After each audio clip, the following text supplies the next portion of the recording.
नमस्कार दोस्तों, आज मैं आपके साथ कुछ डिस्कस करूंगा कि जैसे जो कोरोना वायरस की वजह से हम लोगों को हर किसी को तकलीफ हुई है।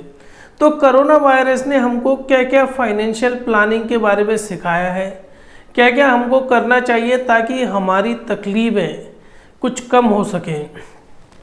मैं एक एक करके पॉइंट डिस्कस करूंगा ताकि हो सकता है कि कई ऐसी चीज़ें होंगी जो कभी आपने सोची नहीं होंगी लेकिन होती हैं। जैसे कि सबसे पहले हर खाते में, बैंक अकाउंट के हर खाते में आपका नॉमिनेशन होना ज़रूरी है। चाहे आपका खाता हो, चाहे आपके परिवार के किसी और सदस्य का हो। अगर आपका फिक्स्ड डिपॉजिट है तो भी उसमें नॉमिनेशन आप करवाएं। और वह क्योंकि कई बार क्या होता है कि कुछ अनहोनी हो जाती है और अगर नॉमिनेशन बैंक अकाउंट में ना हो तो बड़ी दिक्कत होती है।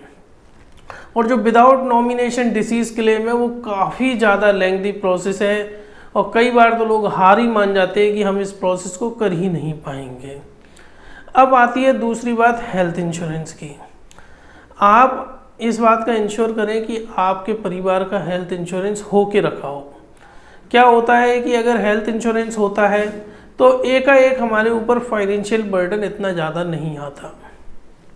हेल्थ इंश्योरेंस से क्या रहता है कि एकाएक मान के चलिए कई लोग जो कोरोना वायरस की वजह से हॉस्पिटलाइज रहे हैं उनके बिल 5-5, 10-10 लाख के बने हैं।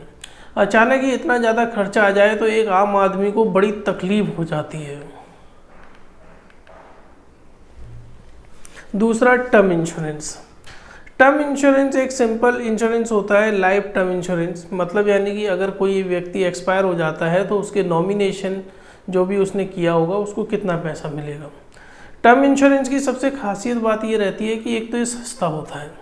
मान के चलिए आप अगर 25 साल की उम्र के हैं और आप 1 करोड़ का टर्म इंश्योरेंस कराना चाहते हैं तो आपकी जो प्रीमियम आएगी वो 10,000 से 15,000 के बीच ही आएगी सालाना। तो इतना तो मेरे हिसाब से कोई भी अफोर्ड कर सकता है। अब बात आती है कि टर्म इंश्योरेंस कितना लें। मान के चलिए अगर आपकी एनुअल इनकम 5 लाख है तो आप कम से कम 50 लाख से लेके 75 लाख तक के बीच का टर्म इंश्योरेंस लें, यानी कि 10 से 15 गुना आपकी एनुअल इनकम का। अब बात आती है कि कई बार क्या रहता है कि इमरजेंसी फंड हमारे पास हमेशा होना चाहिए। अब आजकल की जनरेशन ने क्या किया है कि बैंक लोन पे लोन दे देते हैं तो वो क्या करते हैं कि सभी तरह के लोन ले लेते हैं और उनकी सेविंग जीरो होती है।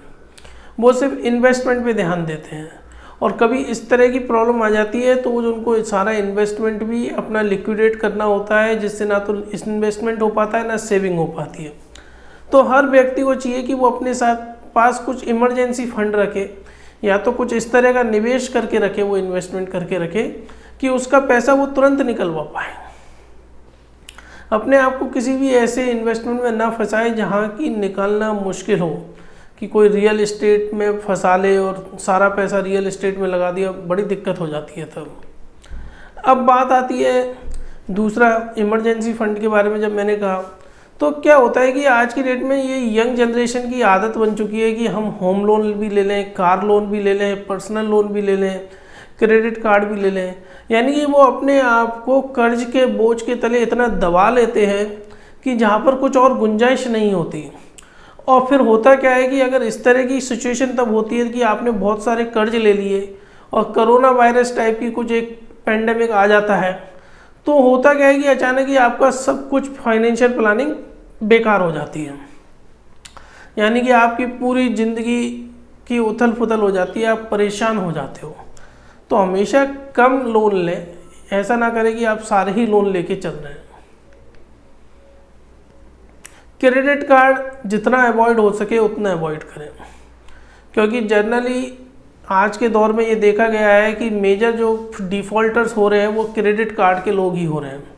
कि वो क्रेडिट कार्ड तब उनको मिल जाता है, वो सारी लिमिट यूटिलाइज़ करके रखते हैं, एडवांस खर्चे कर देते हैं और बाद में अगर यदि कुछ दिक्कत होती है तो सबसे ज़्यादा दिक्कत अभी जो हुई है वो क्रेडिट कार्ड के मिस यूटिलाइजेशन में हुई है। मतलब जो ज़रूरत नहीं है वो भी चीज़ें खरीद रहे हैं।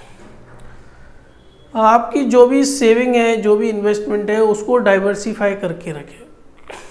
मतलब कुछ पैसा प्रॉपर्टी में लगाएं, कुछ पैसा गोल्ड में लगाएं, कुछ पैसा म्यूचुअल फंड में लगाएं, कुछ पैसा फिक्स डिपॉजिट में लगाएं। सारा पैसा किसी एक जगह ना लगाएं, उससे काफ़ी तकलीफ हो जाती है कि वो वाली चीज़ में आपका पैसा स्ट्रक होके रह जाता है। जैसा कि मैंने कहा था कि डाइवर्सिफाई करके आप अपने अकॉर्डिंगली डाइवर्सिफाई करें।